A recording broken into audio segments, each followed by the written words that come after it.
Empezamos. Bienvenidos a este webinar. Vamos a ver qué es esto de Intelligent Pricing. Básicamente es una aplicación que hemos desarrollado desde el equipo de Data Science en Vodafone. Voy a empezar presentándome. Soy Silvia Martínez, me gradué en Estadística, tengo un máster en Ciencia de Datos. Llevo casi 3 años trabajando en Vodafone, en Madrid, en el equipo de Data Science y además soy profesora en Immune, también en el máster de Data Science. Vamos a ver hoy, ¿qué vamos a ver hoy? Vamos a ver qué es esto de Intelligent Pricing, vamos a ver cómo producto que ofrece, cómo nació esta idea, el por qué, ¿no? Qué necesidades estamos cubriendo, cómo funciona desde una parte mucho más técnica, qué datos utilizamos, cómo hemos desplegado esta aplicación, el diseño de la arquitectura cloud, cómo trabajamos como equipo, ¿vale? Esto nos parece importante porque trabajar dentro de una empresa tan grande conlleva hacer un gran trabajo en equipo. Y qué pasa a continuación, ¿no? Porque muchas veces, si la mayoría entiendo que sois perfiles técnicos, ¿cómo sigue nuestro trabajo? ¿Qué pasa después de que nosotros hacemos y entregamos nuestro trabajo? Y además, ¿qué planes tenemos de cara a este 2022 y en los próximos años sobre este proyecto? Como producto, ¿vale? Esto, ¿por qué surge? ¿Qué necesidades queríamos cubrir? A la hora de generar las ofertas de los grandes clientes, ¿vale? A la hora que teníamos que renovar un contrato o simplemente hacer una oferta desde cero, pues era un proceso bastante complejo. Entonces, ¿qué pasó? Propusimos el reto de dar la posibilidad de combinar el precio de millones de servicios, de millones de productos que ofrece Vodafone de forma personalizada en una oferta comercial en menos de un día. Ese fue como nuestro target. Con esto, ¿qué queríamos conseguir también? Queríamos conseguir mejorar la experiencia del cliente. ¿Cómo? Te respondo más rápido, te doy una oferta ajustada a ti y te doy un trato muchísimo más personalizado. Te permite optimizar combinaciones, ¿no? Imaginaos desde un punto de vista totalmente comercial, interno a un trabajador, tenerlo todo centralizado, pues, bueno, pues te garantiza que no te pierdas nada y que seas capaz de optimizar todo esto que ofrece la aplicación. Queríamos aumentar el ratio de captación. ¿Cómo aumentas un ratio de captación? Si somos más competitivos, ajustamos mejores precios y damos respuestas más rápidas, pues las probabilidades de que ganemos más clientes es mayor. Queríamos disminuir los costes, y ahora vamos a ver por qué, al fin y al cabo, se generaban unos costes asociados a un trabajo pues que ahora hemos conseguido disminuir y, sobre todo, el tiempo de respuesta, ¿vale? ¿Por qué? ¿Qué pasaba antes? ¿Cómo se generaba una oferta? ¿De acuerdo? Sobre todo centralizada en grandes clientes. Podéis imaginar, grandes clientes, Vodafone es una empresa multinacional, podemos hablar de clientes con miles de productos, miles de dispositivos asociados. Un comercial, ¿cómo gestionaba esto? Hablaba con el cliente, accedía manualmente a su histórico de uso. Imaginaros, estamos hablando de ficheros, Excel, CSVs, incluso otros formatos bastante grandes. Tenían que pasárselo un Excel, generar unos KPIs, tenían que generar manualmente algunos indicadores, medidas de uso, cómo venía siendo el uso en los últimos meses, cómo fue en verano, cómo fue en ciertas épocas anuales, si había picos, si había bajadas.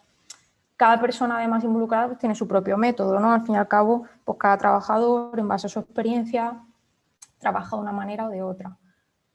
Se probaban diferentes parámetros, ¿no? Se tienen conversaciones con los clientes y se dicen, vale, bueno, pues si tienes previsión de abrir empresa en otro país, vamos a probar esto, vamos a meter temas dispositivos, vamos a quitarlos, vamos a ver cómo sube o baja tu uso.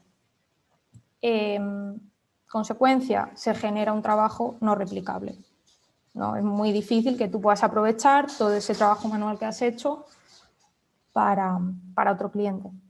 Y, por supuesto, llevaba muchísimos días de trabajo. ¿Qué hemos conseguido ahora, a día de hoy? ¿Cómo se trabaja actualmente? Bueno, pues simplemente se inicia sesión en Intelligent Pricing y ya estás dentro, ya tienes acceso a todos los KPIs que hemos definido de forma conjunta con el equipo de business, con los comerciales, obviamente atendiendo a sus necesidades. Hemos incluido el histórico de todos los clientes. Hemos realizado e implementado las predicciones en base a ese histórico de datos. Cada usuario a la vez tiene la libertad, por supuesto, en ningún momento nunca pretendimos reemplazar el trabajo que realizan los comerciales, ni muchísimo menos, sino simplemente lo que queríamos era proveer una herramienta que ayudase a gestionar ese trabajo, pero siempre es muy importante su opinión, su punto de vista y su experiencia. Por lo tanto, como vamos a ver en la demo, se sigue un proceso muy flexible y personalizable, ya que al fin y al cabo la gente de negocio es la que más sabe sobre el cliente. Se generan diferentes escenarios de forma automática, ¿vale? Ahora lo vamos a ver. Las ofertas son replicables. Si yo el lunes a las 9 de la mañana hago una oferta, yo soy capaz del jueves por la tarde replicarla en cuestión de minutos. Y lo más importante, vais a ver ahora cómo de una forma muy rápida vamos a generar una oferta en 6-7 minutos. Obviamente vamos a ir muy rápido, pero esto es posible. Entonces, bueno, simplemente destacar que lo que he hecho para esta demo ha sido, nosotros trabajamos en 4 entornos. Me he ido al entorno de desarrollo, en el cual tenemos nombres de clientes totalmente ficticios, al igual que los datos, ¿de acuerdo? Por temas siempre de privacidad, los datos reales de los clientes jamás van a estar en entornos de desarrollo. Por ese motivo, nosotros lo que hacemos es con Python, un random y siguiendo algunos patrones que nos interesan, generamos unos datos, ¿de acuerdo? Entonces, nada de lo que vamos a ver aquí representa ni muchísimo menos información de ningún cliente, ¿de acuerdo? En el caso de, ya que esto está quedando grabado, también me parece muy importante destacarlo. Entonces, vamos a ver una demo porque creo que va a ayudar muchísimo a entender todo lo que vamos a hablar después. Esto es el aspecto que tiene. Voy a esconder esto, creo que se está viendo. Esto es el aspecto que tiene Intelligent Pricing cuando accedemos. Voy a quitar esto aquí. Y lo que voy a hacer es darle a play. Bueno, os comento un poquito antes de darle al play. Por aquí lo que vemos son países y por aquí lo que vemos son tipos de contrato. ¿Qué ocurre? En primer lugar, lo que tenemos que hacer es seleccionar los países, ¿de acuerdo? Que queremos, como veis a día de hoy, como unos 8 implementados, y a continuación el tipo de contrato que queremos realizar. Los tipos de contrato a día de hoy son 2. Podemos dar de alta a un cliente nuevo o podemos renovar la contratación con un cliente existente. Además, aquí arriba lo que podéis ver son 3 botoncitos. Por un lado tenemos el soporte, ¿vale? En el caso de que haya algún problema y se quiera registrar, oye, he encontrado algún tipo de problema, he encontrado algún tipo de error. Bueno, pues damos la opción a los usuarios de que lo registren ahí. También tenemos otro botón que es el de training, que normalmente siempre recomendamos a los usuarios nuevos que accedan a él, ¿de acuerdo? Porque, bueno, pues tienen un tutorial para empezar a ver cómo trabajar. Y la parte de What's New, que lo que hacemos es cada vez que desplegamos los últimos cambios, como las actualizaciones de cualquier aplicación, oye, ¿qué es lo último que hemos desplegado? ¿Qué es lo último que se ha implementado? ¿De acuerdo? Entonces, a continuación lo que vemos en la siguiente pantalla son los clientes. De nuevo, esto es el entorno de desarrollo, aquí únicamente hay 2, en entornos reales hay miles. ¿De acuerdo? Entonces, simplemente vamos a seleccionar uno de los 2 que tenemos aquí, en este caso el name68, y vamos a continuar. Le vamos a dar, aquí en este caso únicamente podemos coger un cliente.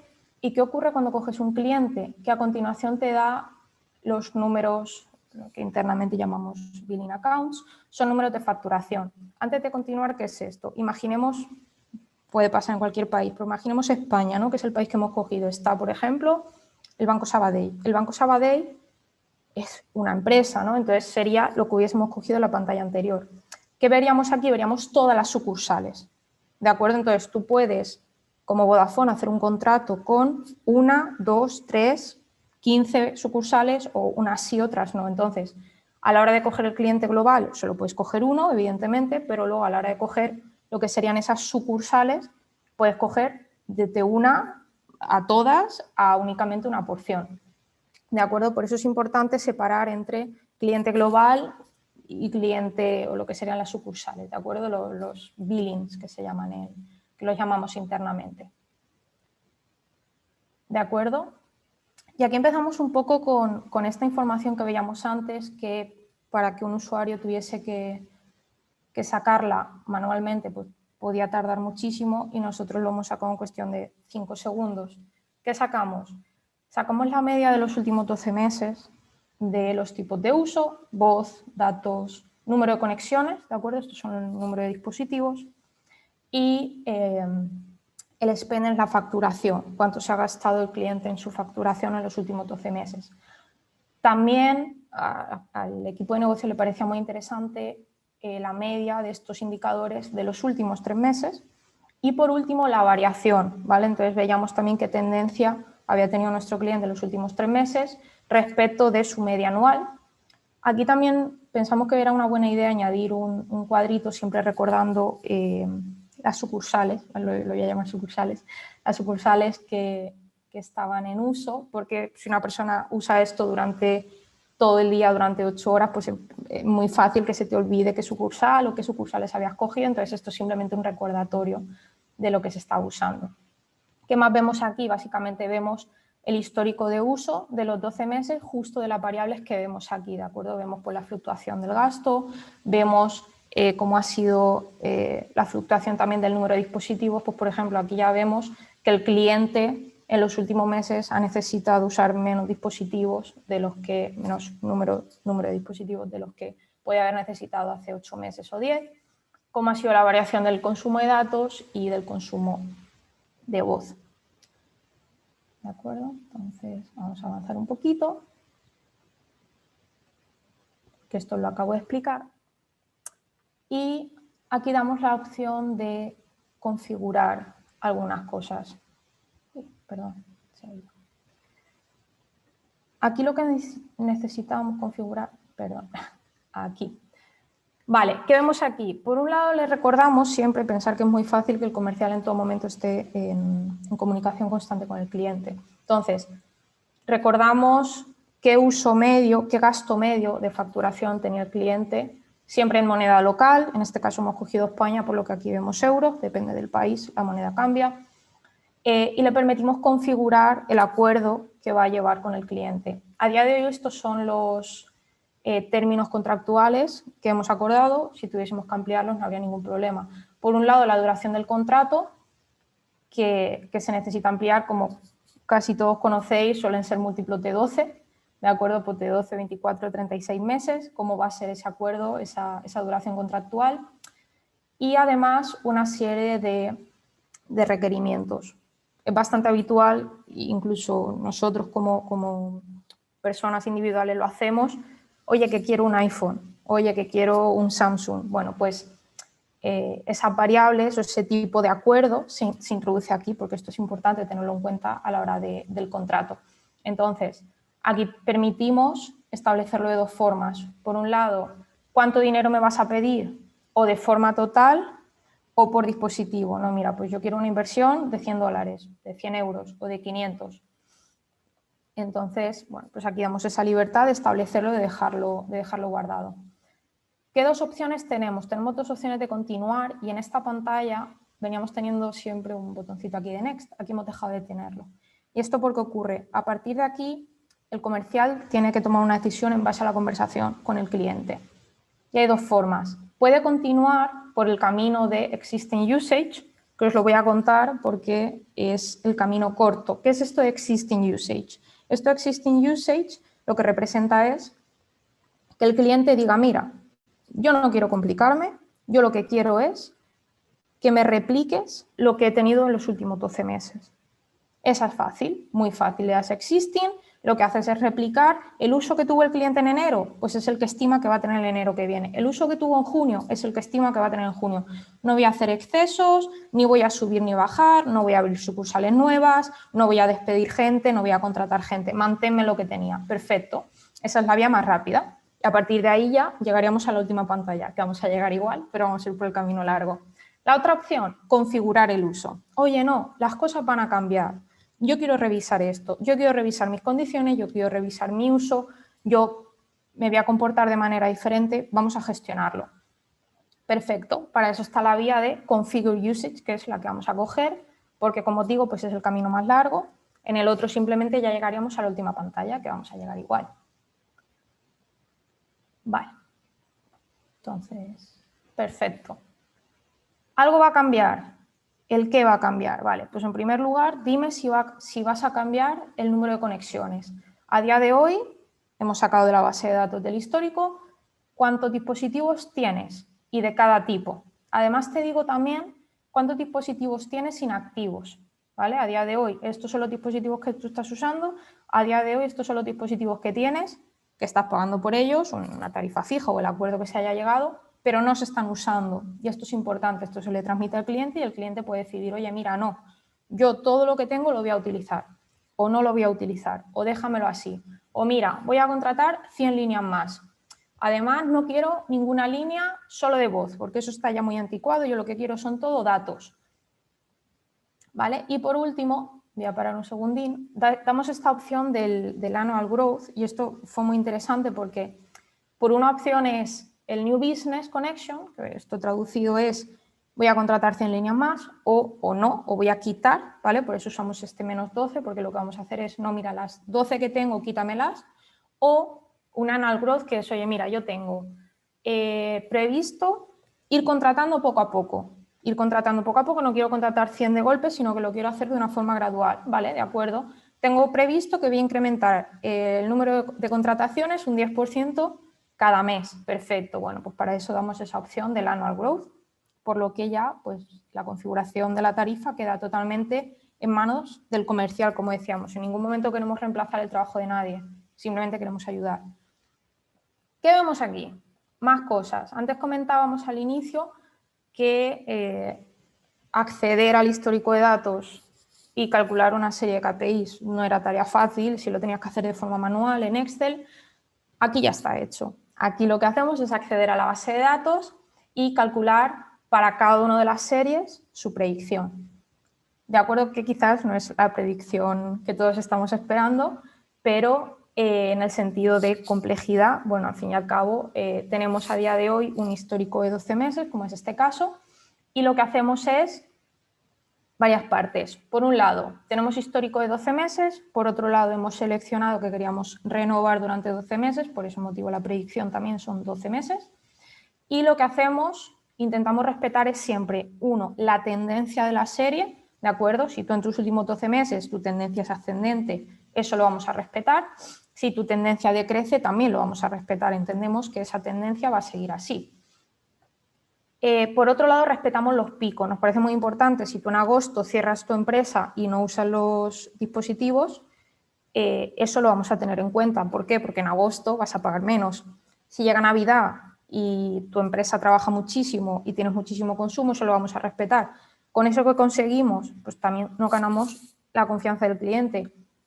Va a haber un mes que vas a pagar mucho menos y solo va a haber un mes que vas a pagar más. No te voy a subir la tarifa de todo el año ni te la voy a bajar durante todo el año, sino que encontramos ese equilibrio.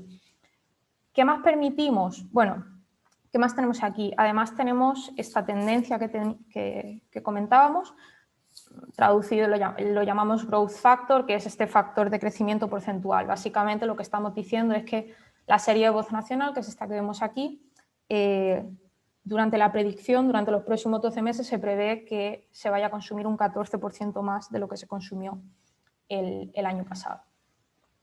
¿Eso es todo? No. Una vez más, dijimos que estamos aquí para ayudar, no para reemplazar el trabajo de nadie. El usuario siempre va a poder decir, después de hablar con el cliente, decir, oye, mira, es que yo tengo previsto que es que voy a duplicar mi consumo de minutos de voz nacional. Vale, perfecto, no pasa nada, ponlo. Vamos a poner un 50 y lo vamos a tener en cuenta, ¿de acuerdo?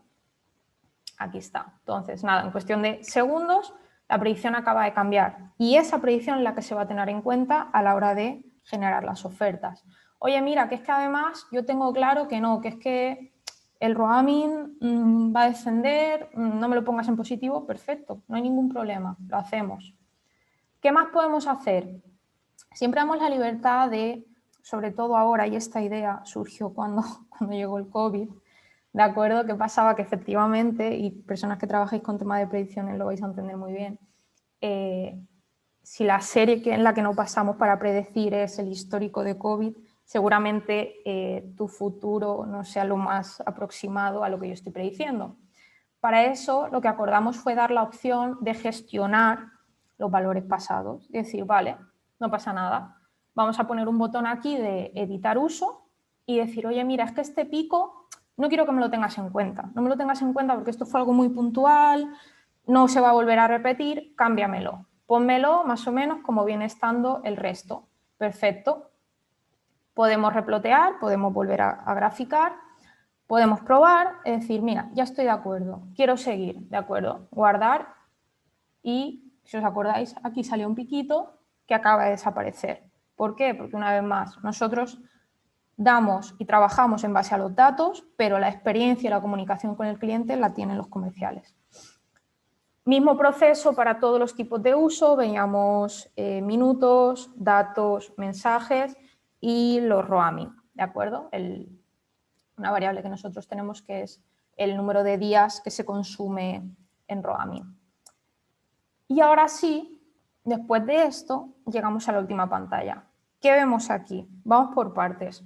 ¿De acuerdo? Recuerdo que los números son totalmente aleatorios y que existan ciertas diferencias no significa nada aquí. ¿Qué vemos? Por un lado, le podemos dar una respuesta al cliente, una aproximación de qué es esto del TCV. TCV es Total Contract Value, básicamente.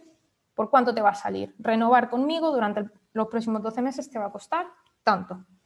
Además, te recordamos que tenías una inversión o que requeriste una inversión de 500 euros, pediste otro tipo de inversión de 120, por lo tanto, el net TCV, ¿vale? Lo que sería el valor del contrato neto para Vodafone sería el TCV menos las inversiones requeridas.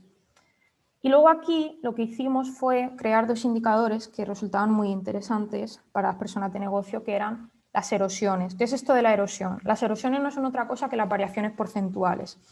Y era muy interesante desde un punto de vista también matemático tener las dos erosiones juntas. ¿Por qué? Por un lado, la erosión, la primera que vemos aquí, es la erosión de cuánto pagaba el cliente antes versus cuánto va a pagar ahora. Pero eso así dicho, era muy peligroso. ¿Por qué? Porque yo te digo, ostras, es que vas a pagar un 50% menos de lo que pagabas antes.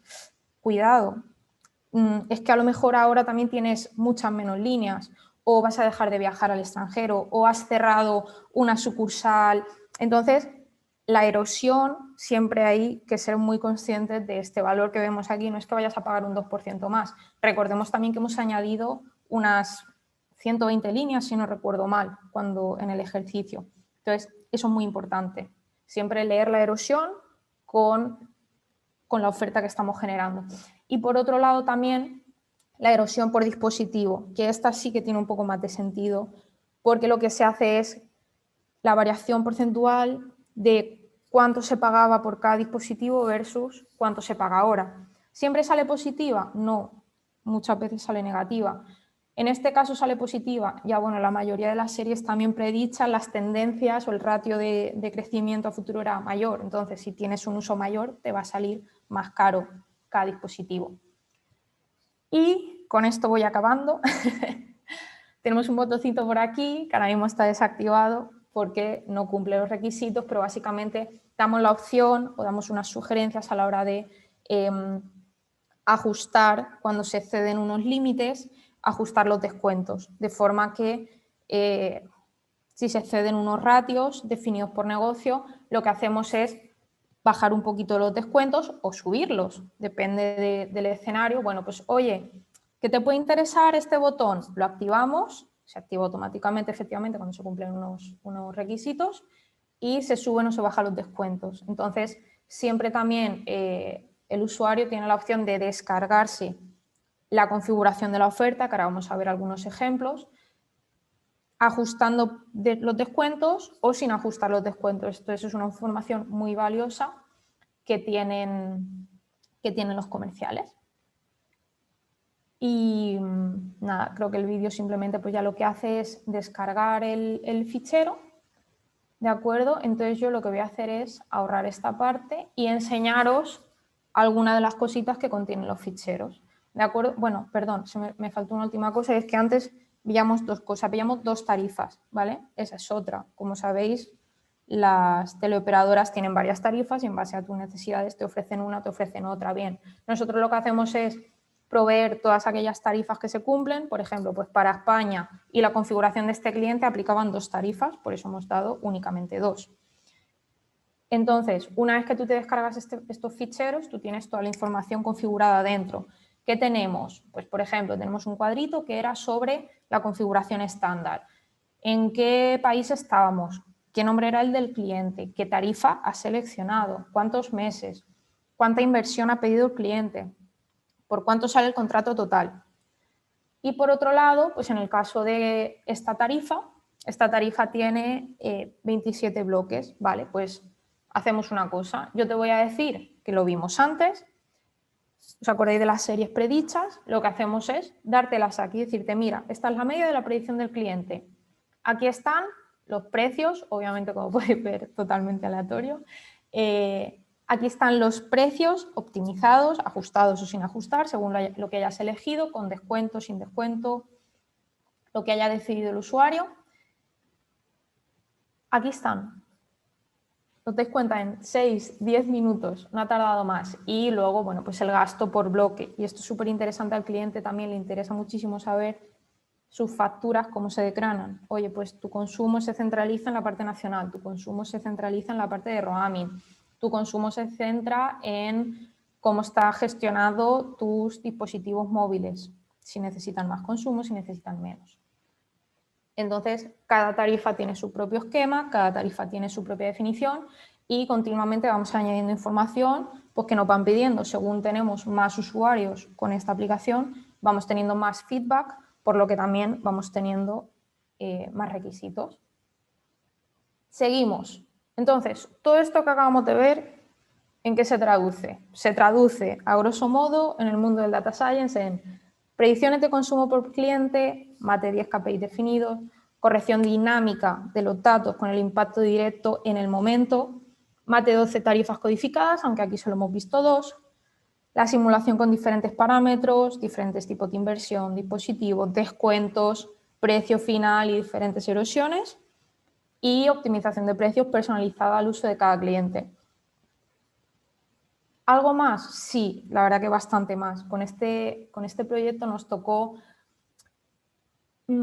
aceptar que muchas veces cuando queremos hacer o cuando queremos hacer proyectos tan grandes que tengan tanto impacto, necesitamos meternos en algo más y salir de esa zona de confort del data science, del machine learning y del trabajo de datos. También tuvimos que aprender muchísimo de arquitectura cloud, muchísimo, y ahora vamos a ver cómo ha quedado la arquitectura, porque fuimos nosotros como equipo los que diseñamos qué necesitamos y cómo se desplegaba. Por supuesto, hemos tenido ayuda, pero nos ha tocado salir además de esa burbuja del data science y ponernos un poco las pilas con la arquitectura en la nube. También el tema de ingeniería de datos, nos ha tocado aprender diferentes servicios a la hora de gestionar los datos, de cómo leerlos, cómo almacenarlos, cómo transformarlos.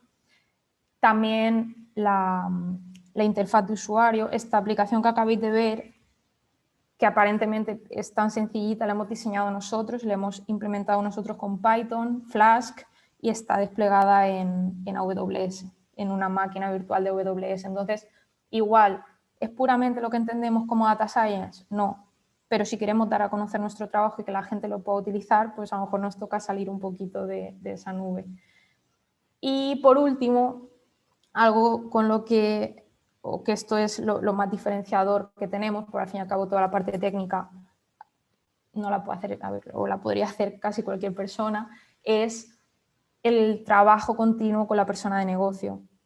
Nos ha tocado estudiar mucho, nos ha tocado ir a asistir a muchas reuniones, nos ha tocado entender cómo funcionan las tarifas, cómo se idearon, cómo funcionan los precios, los descuentos, las inversiones, los ajustes, los diferentes escenarios, para traducirlo a código.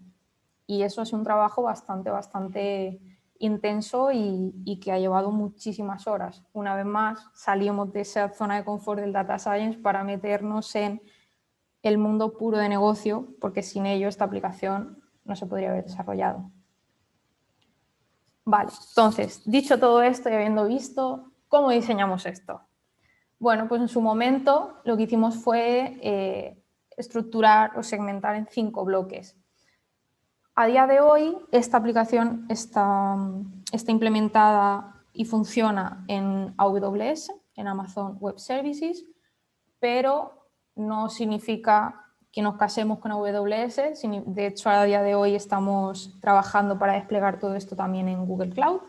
Simplemente en ese momento fue lo que se decidió, fue el acuerdo al que llegamos y por eso está en AWS. Vamos por partes. La parte de seguridad.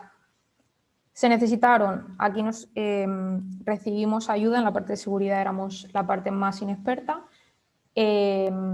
Al final lo que decidimos fue trabajar con Cognito de AWS, que es una parte, es un servicio, un microservicio que te ayuda con la parte de autenticación y autorización para aplicaciones en la nube de AWS, y la conexión a Vodafone SSO, que SSO es otro microservicio que se encarga de la parte de creación, conexión y administración de los usuarios AWS, ¿no? Entonces, sería pues esa pantallita que vemos en la mayoría de las webs de inicie sesión aquí, ¿no? Digámoslo así. Tenemos la parte del frontend, que es todo lo que acabamos de ver.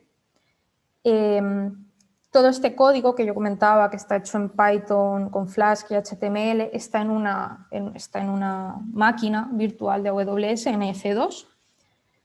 Seguimos con la parte del backend, ¿vale? La parte del backend la estructuramos, o se decidió estructurar en dos partes. Por un lado, la parte de AWS Lambdas, ¿vale? Que es una parte de funciones, al fin y al cabo es código, son códigos tipificados, nosotros trabajamos con Python y lo que hacemos es exponer ese código, esas funciones a través de la API Gateway. Por lo tanto, la ventaja que tiene esto es que a día de hoy esas APIs las llamamos nosotros a través del frontend que está en la parte de EC2, pero realmente son APIs a las que puede acceder o podrían acceder el resto de equipos. Entonces, eso fue algo también que gustó mucho, de pensar que es una información o son datos a los que podrían acceder otros compañeros que se dediquen a esto también.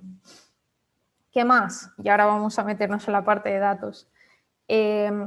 También lo que desarrollamos fue una parte de estandarización, o en este caso voy a empezar por la obtención, ¿vale? Tuvimos que obtener o pedimos acceso a diferentes datos en crudo, de los cuales provienen de múltiples fuentes, ¿no? Podéis imaginar lo que es Vodafone como empresa a nivel mundial. Cada país tiene sus estándares, recoge los datos de una manera, los almacena de una manera, tiene una frecuencia diferente, un idioma, entonces tuvimos que acceder a esa información. Una vez que accedimos, lo que tuvimos que hacer fue crear unos códigos de estandarización para poder trabajar con todo esto, ¿no? Nosotros al final lo que queríamos era una base de datos tipo relacional. Bueno, pues para esto tuvimos que hacer un gran trabajo de estandarización. En este caso, una ETL que la desarrollamos en PySpark, ¿de acuerdo? Porque podéis imaginar la cantidad ingente de datos que teníamos, entonces para esto PySpark era la mejor idea. Entonces lo que hicimos fue desarrollar unas ETLs en PySpark autoejecutables en EMR Cluster, ¿de acuerdo? Que es otro servicio que tiene AWS. Y al final, este resultado de esta estandarización, lo que hacía ahora sí es almacenar los resultados en Aurora, que es una de las bases de datos relacionales que tiene Amazon, para un mejor rendimiento, ¿de acuerdo? Entonces tenemos la parte de seguridad, la parte visual, la parte del backend, que conecta a través de API Gateway con lambdas. Las lambdas conectan con Aurora, que es la base de datos que alimenta Intelligent Pricing, y bueno, pues luego recordar que tenemos ahí las fuentes de datos. Voy a hacer un pequeño inciso aquí, sobre todo para que compartir con vosotros cómo fue esta parte, o ya que puede ser la menos sonada, porque a lo mejor es la menos vistosa, pero con diferencia fue la que más horas ha llevado el proyecto, y es la parte de los datos. Los datos, si la mayoría de los que estéis aquí trabajáis con datos, sabéis que lleva muchísimas horas de trabajar, de limpiar, de estandarizar.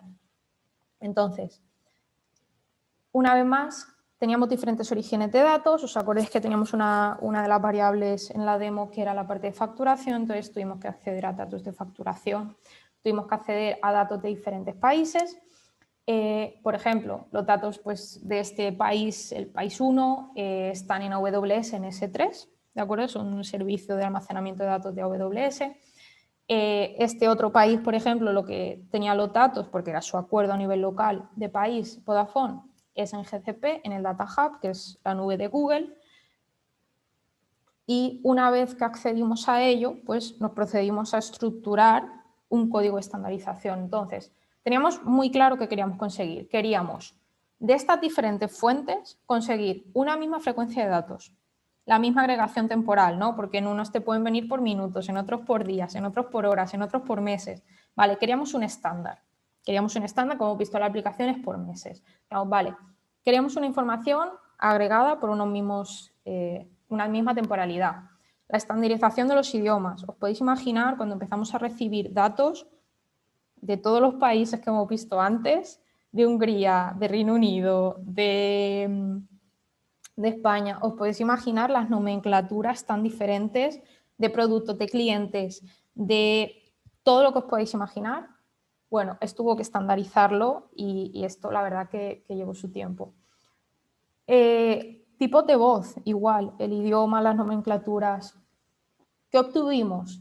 Lo que obtuvimos fue una información estandarizada y almacenada a día de hoy en dos sitios. La estamos almacenando en S3, que S3 es un servicio como por carpetas, digámoslo así, no dejan de ser unos buckets, son unas carpetitas, digámoslo así, como lo que podríamos tener cada uno en nuestro ordenador. Y AWS Redshift es una base de datos relacional, a la que tiene una interfaz en la que tú puedes acceder con queries. Bueno, después os leo, perdón, que se me van los ojos. Ventajas de esto, que otros equipos también podían acceder a esta información. Entonces, simplemente aquí ya hemos conseguido mucho, ya que antes había equipos que tenían que encargarse de esto, ahora ya lo hemos hecho. Esa información está ahí, disponible a otros equipos, por supuesto, que se encarguen de esto, y no solo a cada uno de sus países, sino que si necesitan contrastar información de otros países también la tienen ahí, la tienen en S3 y la tienen en Redshift. Por último, ahora sí tenemos una cantidad X de países estandarizados, ingestados, ahora sí, con un único código de transformación, cogemos esa información estandarizada y la metemos en Aurora, que ya es la base de datos que alimenta Intelligent Pricing. Entonces, os podéis imaginar, ¿no? Este embudo que hemos conseguido y que hacemos que mucha gente salga ganando y además la agilidad que ganamos con todo esto. Vale, seguimos. ¿Cómo queda esto? ¿No? ¿Cómo queda todo esto que os estoy contando? Pues queda de la siguiente manera, ¿no? Aquí no hay nada que no se haya contado ya, pero creo que queda bastante ilustrativo cuando vemos esto con esta arquitectura.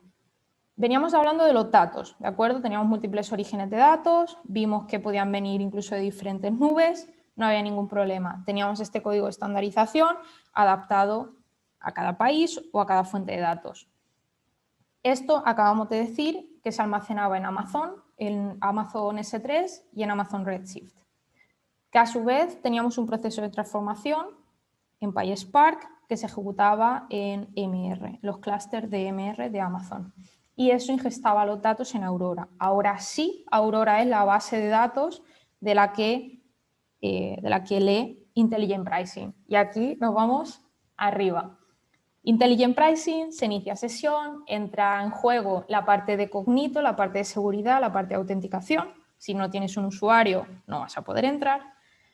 Y aquí lo que nos recomendaron los compañeros de IT fue este servicio que se llama Amazon Elastic Load Balancing, que es para distribuir tráfico en red cuando hay muchísimas peticiones, ¿de acuerdo? Esto fue una recomendación porque con el paso del tiempo cada vez tenemos más usuarios, cada vez más compañeros de todos los países utilizan esta herramienta, entonces, bueno, fue una de las últimas, o ha sido una de las últimas implementaciones.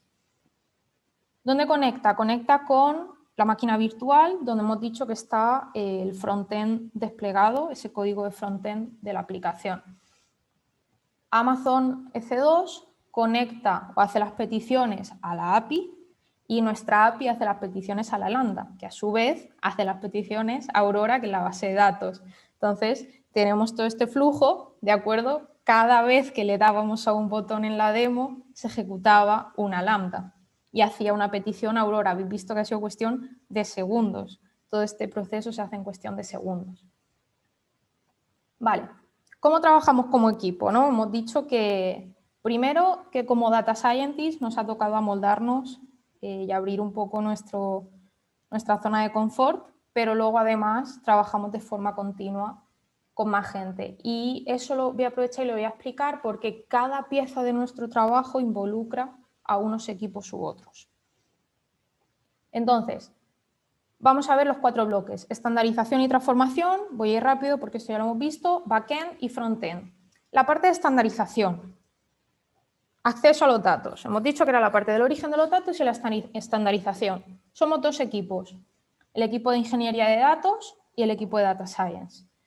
El equipo de ingeniería de datos nos dan acceso a los datos. Nos dicen dónde están, dónde nos los dejan, con qué frecuencia y ellos se encargan de alimentar esa fuente. Decir, oye, mira, cuando toque una vez a la semana, todos los viernes, todos los lunes, el primer domingo de cada mes, te voy a ir dejando datos nuevos. Una vez más, depende de la fuente, nos lo van cargando. Perfecto, ellos se encargan de que esa carga se cumple y nosotros nos encargamos de validar que no hay pérdida de datos, de validar que no hay duplicados, de validar que estamos recibiendo esa información como se espera. ¿De acuerdo? Nosotros además siempre tenemos todos nuestros códigos y si cuando trabajáis con Python no es así, os aconsejo que lo hagáis con PyTest. ¿De acuerdo? Súper importante siempre tener controlado diferentes escenarios que puedan ocurrir con los datos con los test unitarios.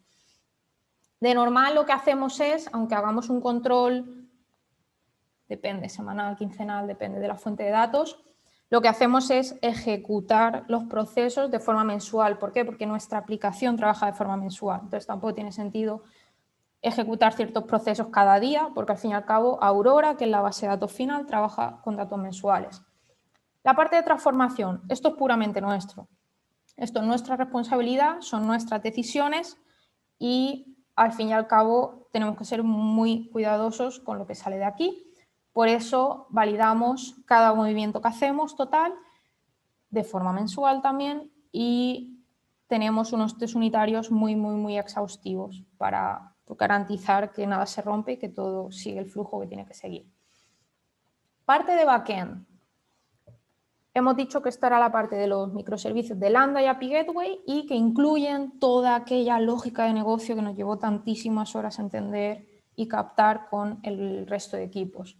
Y aquí ya somos 3 equipos los involucrados. Nosotros como Data Science, el equipo de testing, que se encargan puramente de testear, y el equipo de negocio. La parte de testeo, Data Science, de nuevo, siempre test unitarios. El equipo de testing se encarga de confirmar de que los cambios se han realizado correctamente, de que la aplicación no explota. Ellos se encargan además de probar escenarios inimaginables, de llevar la aplicación al extremo, de hacer combinaciones bastante variopintas para asegurarse que todo funciona como tiene que funcionar. Y es un trabajo muy importante. Y el equipo de negocio continuamente nos da feedback sobre los resultados, sobre las necesidades de los usuarios, porque al fin y al cabo son ellos quienes lo usan. Esta aplicación es por y para ellos. Entonces, existe una comunicación continua con estos equipos. Frecuencia de despliegue. Cuando es necesario podemos hacer despliegues semanales, ahora vamos a ver cómo se agencian los despliegues, pero si un lunes se detecta algo, se detecta desde un error hasta que un color no está bien, hasta que un dato no está bien, tenemos una agilidad de semanalmente hacer despliegues y corregir lo que sea necesario. Parte de frontend. Un poco la misma idea, pero en diferentes repositorios. Backend trabajamos con Python, API Gateway y Lambdas. Frontend trabajamos con Python, Flask y HTML, es la parte visual. Entonces, de nuevo, nosotros nos encargamos de programar y de desplegar, siempre desplegar en el entorno de desarrollo antes de ir a ningún otro entorno. El equipo de testing garantiza que se lo pone de nuevo todo a prueba. Y business, de nuevo, nota su opinión. Nota las necesidades y nos dice si era eso lo que estaban esperando. Y, de nuevo, somos capaces de semanalmente, si fuera necesario, hacer cambios. ¿Cómo hacemos esto entonces? ¿Cómo acordamos los despliegues a producción? ¿Cómo trabajamos? Definimos un objetivo y definimos una fecha. Objetivos pequeños pueden ser cambios semanales, objetivos grandes pueden ser de 1 mes, 2 meses, 3 meses. Programamos, trabajamos en local, hacemos los test unitarios como ya hemos dicho, hacemos los cambios en el o los repositorios que tengamos que hacerlo, ya hemos visto que eran 4, los 4 bloques que venimos hablando, y realizamos todos los tests que podamos realizar o que sepamos realizar para cubrir todos los escenarios. Desplegamos en preproducción. Ahora sí, mínimo 48 horas antes de lo que queramos ir a producción. De nuevo, recordar que en preproducción y producción es donde tenemos los datos de verdad por seguridad, mientras que en desarrollo y en test lo que tenemos son datos simulados. Entonces, siempre es muy importante probar en preproducción por lo menos 2 días por asegurarnos de que no llevamos nada a producción que pueda causar algún tipo de problema. Se testea todo. Nosotros testeamos cambios, el equipo de testing testea todo lo imaginable y si todo está perfecto, pasamos al paso 4, que es desplegar. Desplegamos, se acuerda un día y una hora y se despliega y a continuación, de nuevo, el equipo de test vuelve a validar, ¿de acuerdo? Porque hay mucho en juego, estamos hablando de contratos, estamos hablando del trabajo de muchas personas. ¿Que hay algún problema? ¿Que algo no está de acuerdo? ¿Que algo no es como lo esperado? Paramos, no se despliega a producción sigue funcionando, sigue en su rumbo y lo que hacemos es volver a trabajar y repetir el proceso. Voy muy rápido, me quedan 2 diapositivas. Vale, ¿qué pasaba? Vimos que había unos ficheros, os enseñé qué información había dentro de los ficheros y lo que nos hemos encontrado muchas veces es que nos dice la gente de negocio, vale, ¿qué pasa si un usuario manualmente cambia los precios? ¿O qué pasa si un usuario, porque quiere vender el contrato, baja el precio unitario de lo que sea? Vale, para eso lo que hicimos fue acordar una encriptación. ¿Cómo es esto? Lo que hacemos es generar un código de encriptación en Python y la siguiente herramienta, ¿vale? Porque nosotros de la parte de contratación y de cierre de contrato no nos encargamos, hay otra aplicación especializada en eso. Esa aplicación especializada tiene ese código de validación. Entonces nosotros tenemos nuestro fichero de salida con esta clave de encriptación, la siguiente herramienta la valida y en el caso de que el usuario haya tocado un simple espacio, dice no, este fichero está editado manualmente, no te lo voy a aceptar, no puedes continuar la oferta.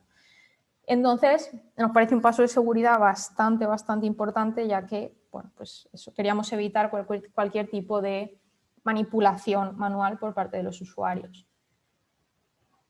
¿Qué más ideas tenemos? Muchas.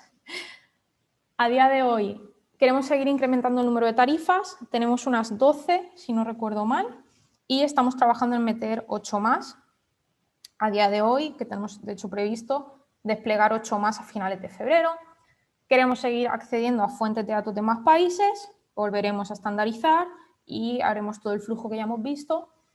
Queremos ampliar la lista de clientes con menor número de líneas. ¿Por qué? Porque hemos empezado por los grandes, que son los que más horas llevan. Hemos empezado por clientes, por los más grandes que tiene Vodafone y ya vamos por los medios, esperamos llegar a los pequeñitos también. Y queremos además reestructurar el backend de la aplicación, ya que, como dije al inicio, hemos tenido que trabajar con diseño web, no era nuestro fuerte, hemos tenido que aprender, nos hemos tenido que formar. Y bueno, pues a día de hoy nos gustaría aprovechar, reestructurarlo, ya que también cada vez más usuarios lo están usando, queríamos definir una base de datos más flexible y básicamente pues seguir creciendo y seguir escalando todo lo que hemos hecho. Y ahora sí, dudas. Vale, veo por aquí. Vale, el ejemplo de cliente corporativo, pero aplica también a hogares. En caso de no hay otra aplicación para ello. No, a día de hoy aplica a grandes clientes. Hemos empezado de nuevo de arriba abajo porque, como decía, era lo que más horas llevaban. Si existe otra aplicación para hogares, en Madrid, o sea, lo que es en España, no. Que exista en otros países, lo desconozco, pero no. A día de hoy, hasta donde yo sé, no. Buenas tardes. ¿Con qué herramientas se realizan las transformaciones y validaciones de los datos de origen a los datos de destino? Vale, nosotros trabajamos o con Python o con PySpark. Lo que son... Voy a subir. Vale, voy aquí. ¿Vale? Vale. La parte de estandarización, que es la parte en la que leemos cada origen de datos, se hace con PySpark, ¿vale? Porque lo que hacemos es lanzarlo en un clúster de MR, de Amazon Web Service, y eso se hace con PySpark, ¿vale? Tenemos un repositorio estructurado y se hace con PySpark. Luego, las validaciones se hacen con PyTest, ¿vale? Es un paquete de test unitarios de Python. Entonces, ahí se hace con PyTest, ¿vale? Y las validaciones, ¿con qué herramienta? Vale, las herramientas son esas.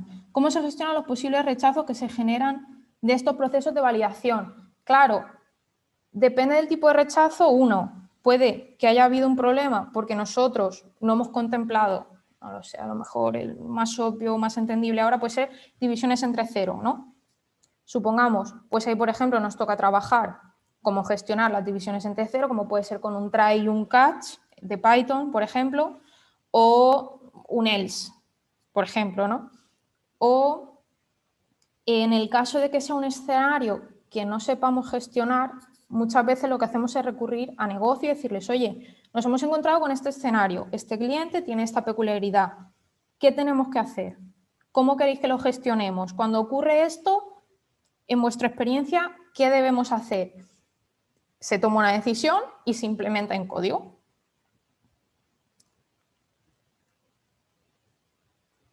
¿Qué puedes contar del modelo utilizado? El error, ¿sabes qué? Ya, esta pregunta no la hace mucho. Hasta que no pasen 12 meses, yo no sé qué error tiene el modelo.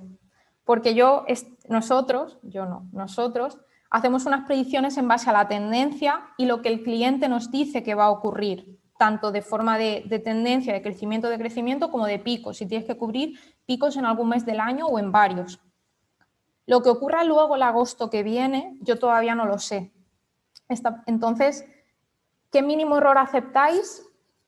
Hombre, pues lo ideal sería algo bastante pequeño. Luego te puede llegar una pandemia mundial y el error se dispara, pero a día de hoy te puedo contar eso, no es un modelo complejísimo. Al fin y al cabo es una tendencia y en la que aprovechamos y respetamos esos picos, porque de nuevo tenemos 12 meses de histórico o menos en algunos casos. Entonces, con 6 puntos tampoco podemos hacer unas predicciones muy complejas a día de hoy. Según pasen los meses y pase el tiempo, tendremos más y más datos, porque esa es otra, no siempre, sobre todo en grandes corporaciones, es tan fácil por tema de privacidad acceder a datos. Entonces, seguramente si volvamos a hablar dentro de 2 años os pueda dar otra respuesta, pero a día de hoy esta es la que os puedo dar. No sé si he respondido a todas las preguntas.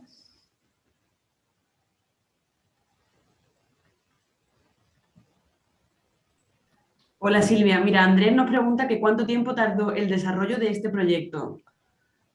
Desde que empezamos a trabajar con negocio para cubrir necesidades hasta que empezamos por supuesto siempre por lo pequeño, hasta que una tarifa funcionaba, pasó casi un año.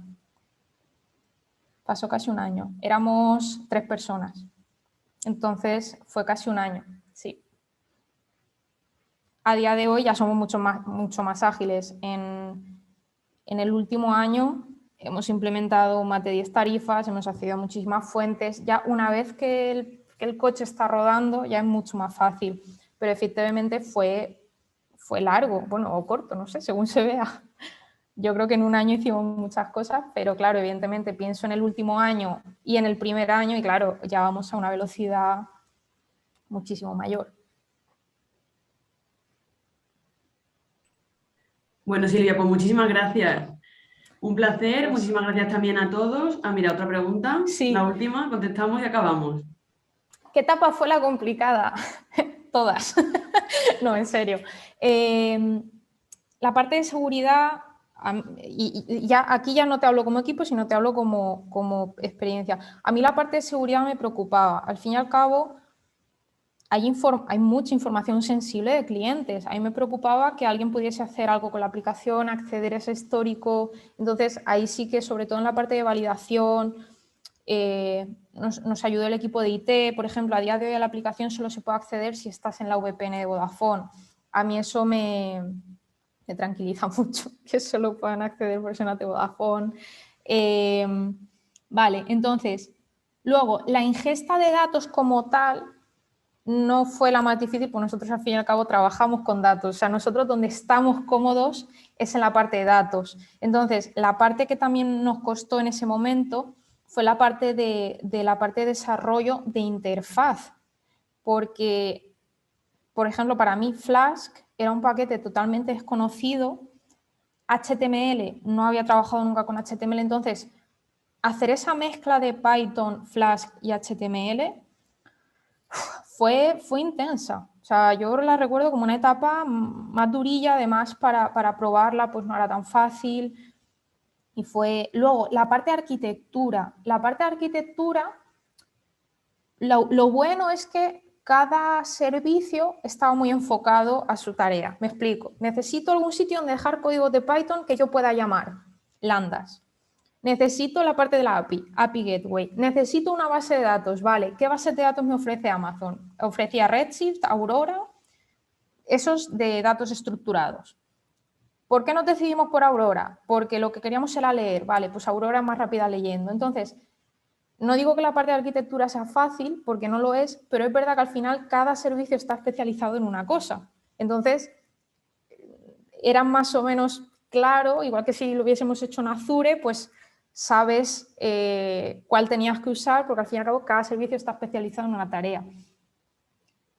Entonces, bueno, pues eso. También a día de hoy ya todo no me parece tan grave, pero en ese momento todo me parecía bastante grave. Pero ya una vez que sale, pues ya no es para tanto. Muchas gracias, Andrés, por la felicitación. Vale, las métricas gráficas fluctúan según el desarrollo y crecimiento del cliente. Sí, sí, efectivamente. Si durante los últimos 12 meses o 6 meses el cliente ha triplicado su uso de datos en Nacional o ha dejado de usar los mensajes de texto, que ya casi nadie los usa, o de golpe ha contratado más líneas, eso se tiene en cuenta y eso se refleja en las gráficas. Entonces, sí, o sea, efectivamente todo eso se tiene. Tenemos que terminar, vale, me echan. ¿Qué nivel de sensibilidad de acierto tiene actualmente? No sé si Jesús te da tiempo de explicar esa pregunta un poquito mejor. Y bueno, pues gracias a todos, gracias Manuel, gracias Carlos, gracias a vosotros por asistir. Espero que hayáis aprendido mucho y bueno, cualquier duda podéis encontrarme en LinkedIn, ¿de acuerdo? Así que cualquier cosa espero vuestro mensaje. Muchísimas gracias. Hasta pronto, chicos. Un abrazo. Gracias a todos.